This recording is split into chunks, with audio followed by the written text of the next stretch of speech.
Nama saya Siti Alsabila Maharani Sejati dari kelas Manajemen 2 semester 1. Kali ini saya akan mempresentasikan materi tentang teori aliran organisasi klasik.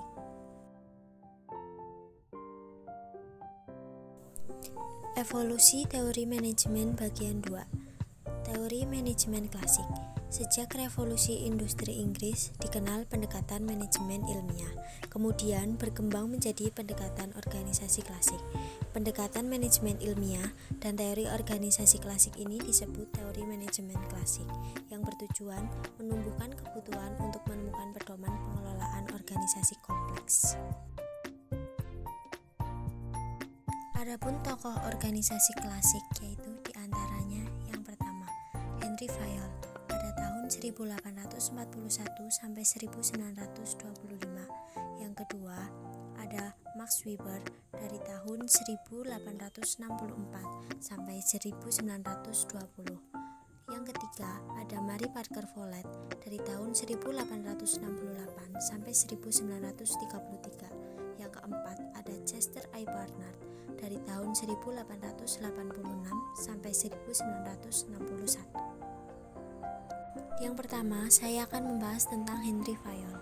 Henry Fayol merupakan seorang industriawan Prancis, kemudian terkenal sebagai bapak manajemen operasional, mengembangkan manajemen sebagaimana yang dikemukakan dalam bukunya yang berjudul Administration Industry et General. Manajemen adalah suatu keterampilan yang dapat diajarkan jika prinsip dasarnya dapat dipahami. Ada 14 prinsip manajemen menurut Henry Fayol. Yang pertama, pembagian kerja, artinya meningkatkan efisiensi, meningkatkan output, dan menyederhanakan pelatihan kerja. Yang kedua, ada wewenang dan tanggung jawab, artinya otoritas yang baik untuk memberikan perintah melalui kekuasaan. Otoritas memberikan pertanggungjawaban dan melaksanakan tugas serta kewajiban. Yang ketiga, disiplin, artinya patuh terhadap aturan organisasi. Kejelasan pernyataan persetujuan antara organisasi dan anggotanya sangat diperlukan, dan disiplin kelompok tergantung kualitas pemimpin. Yang keempat, kesatuan perintah, artinya seorang anggota harus menerima perintah dari seorang atasannya. Yang kelima, kesatuan pengarahan, artinya kegiatan yang sama diarahkan untuk mencapai satu tujuan harus dikelompokkan bersama oleh seorang manajer. Yang keenam, kepentingan individual di bawah kepentingan umum, artinya mengutamakan kepentingan umum daripada kepentingan individu.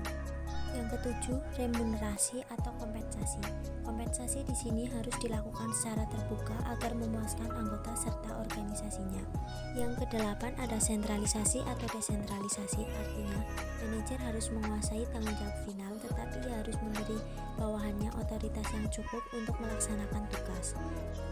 Yang kesembilan, ada hierarki atau rangkaian perintah, artinya manusia dan sumber daya material harus dikoordinasikan sesuai tempat dan waktu yang tepat.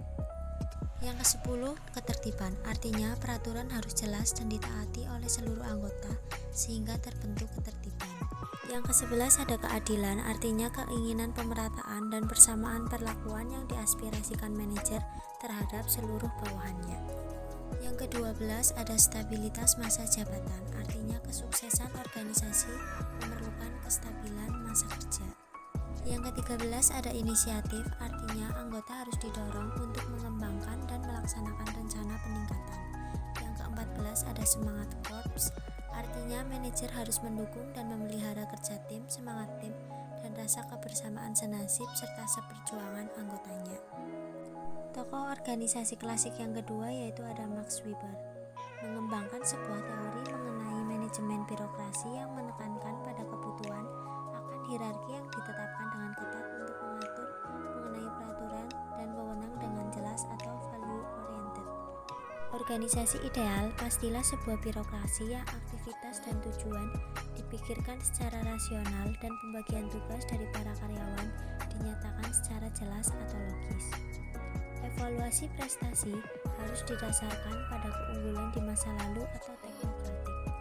Organisasi apapun mempunyai orientasi pada berbagai sasaran, memerlukan pengendalian peraturan dari semua aktivitasnya dengan hati-hati.